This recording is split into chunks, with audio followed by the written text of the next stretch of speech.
Yeah, we were frustrated from the last time we lost to Nebraska. We feel that we're a much better team than them.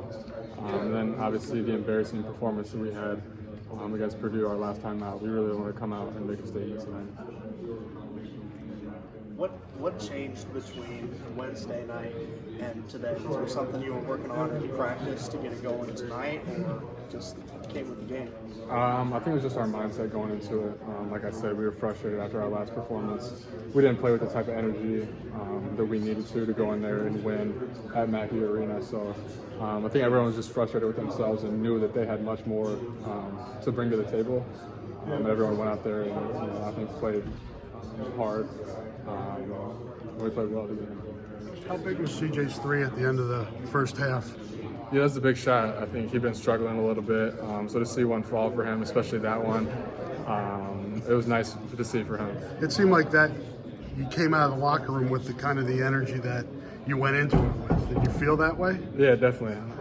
Anytime you hit a buzzer beater shot, it definitely gives you a little bit of momentum coming into the second half. And I think for him to hit that, and then for us to come out to start the second half and really hit them in the mouth with just a big run and kind of separate the game right there and set the tone, I think that was huge for us. Luka said he was pushing you to get to 30. What was he saying to you, and how does it feel to get to 30? It felt good. Obviously, I was kind of like a 30-point scorer my junior and senior year in high school, but wasn't able to get that yet in my college career. So I'm just excited to finally get there, but there's much more left. And guys like Luka, everyone else, were just doing a good job finding me, continuing to encourage me to keep shooting and stay confident in myself. Did you know you were close? Did you keep track? Obviously, you see it on the scoreboard. I wasn't keeping track in my head, but definitely wanted to get to 30 on that free throw. I go to him with any problems I have, on and off the floor, and I'm just really blessed to have the family I have in general with my mom and everybody else. But the close relationship I have with my dad is the reason I am who I am today, and it's the reason I'm the player I am today. He's kind of enjoying his celebrity, isn't he? Yeah, I mean, for sure. I think he's just kind of enjoying life and continuing to push me, but at the same, kind of enjoy what's been happening, all the work we've put in and to get to this point. So, I'll let him enjoy it, and I'll keep plowing away and keep working hard. I know where you get your energy from. He has amazing energy. Yeah, for sure. I think, just being around him all the time as a kid, I think he's contagious with his energy, any room he's in, everybody knows, he's in the room. He's always talking, he's always getting people involved. He's that type of guy. So I think I've learned from him, and even though I'm not as much the outspoken person as he is, it's just always fun to be around him. I appreciate it. Thanks, man. Got a little bit of thunder stolen. The joke in his career high tonight. Were you all right with that one? No, I'm happy for him. I was telling him the whole time to get to 30 because he was close, and I wanted him to get there. So, I'm really happy for my guy. He played really well tonight. How much is having a guy like that? Even taking to the basket, shooting threes, just loosening things Yeah, up for this entire offense. For sure. I mean, when you have a guy like that who can, score at all three levels, who pushes the ball in transition, who runs the court, and also defends. He's one of the best players in the country for a reason, and he's been really good for us this year, throughout the entire year, and not just tonight. He's been really consistent, and that helps. To have a guy like that, for me and him to be kind of like a duo. We got one of the best duos in the country. Luka, you guys go 8 minutes without scoring and still get 96 points. What's that say about this offense? It's a high-powered offense, and we're able to move the ball and share with each other. That's when we're at our best. And I think during those stretches, we got a little stagnant. And against a team who defends like that, how they were defending me, having 3 guys in the paint always, and triple teams and different stuff like that, you got to move the ball. And if you don't move the ball, there's no chance I'm going to get it, and there's no chance anybody else is really going to get open looks. So once we started moving the ball and getting them in transition, because in transition it's hard for them to set up that kind of defense. So we did a better job of that in the beginning of the game. In the second half, we got into our transition game, and we moved the ball a lot on offense. Going in when I can, but having these 2 off days is a good time to catch our bodies up to what we've kind of been going through, and I think it'll be really beneficial for us. What were the emotions before this game started? How answer were you just get on the floor and get going? Obviously yourself pulling up those 2 early threes. Just that aggressive start.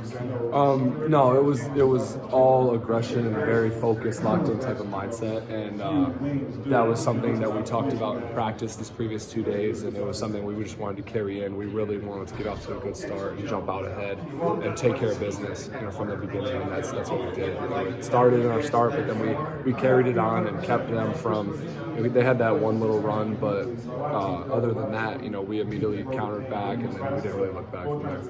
Talk about the mental grind of the season. What have you learned about how to manage a big game?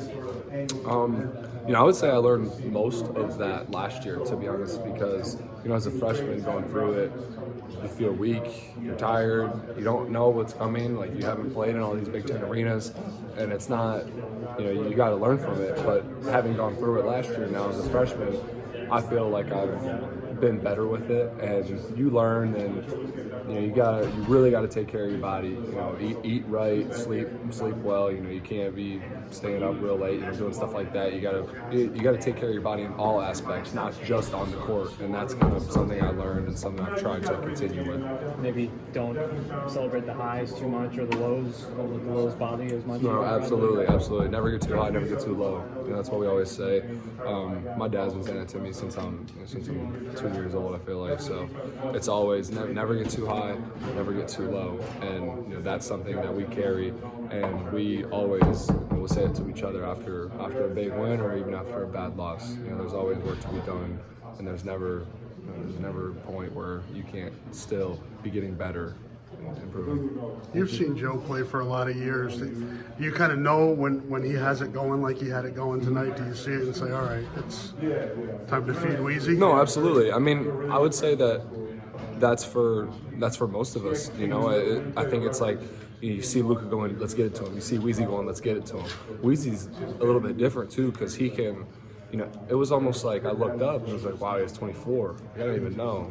So it's kind of like it's a quiet 30 piece, honestly, which was, it's really impressive. But we're going to him, and he made big shots and continued to make shots. And I said the other day, I was like, I don't think he's gonna go 1 for 10, and I was right.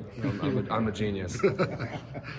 Yeah, I knew there was about 3 seconds left on the clock, so I tried to make some kind of play and basically just threw one out and it went in. So. Looked like you were trying to draw a foul, right? I was. Kind of shoot the ball instead. Yeah, I tried to pump fake, and he kind of jumped to the side a little bit, so I tried to move out of the way, and I got a good look up, but it worked out. You guys go 8 minutes without scoring, and yet you still get 96 points. What's that say about this offense when it's clicking? Yeah, the last 2 days of practice, it's probably been the best it's been all season. We were moving without the ball well, screening really well, just moving it side to side, and I think that's what you saw tonight. But even if we went 8 minutes without scoring, Yeah. Oh, wow. 11 straight shots. I didn't know that. But yeah, just resilient, just kept coming at it. Got stops, and Joe and Luka got really hot in the second half.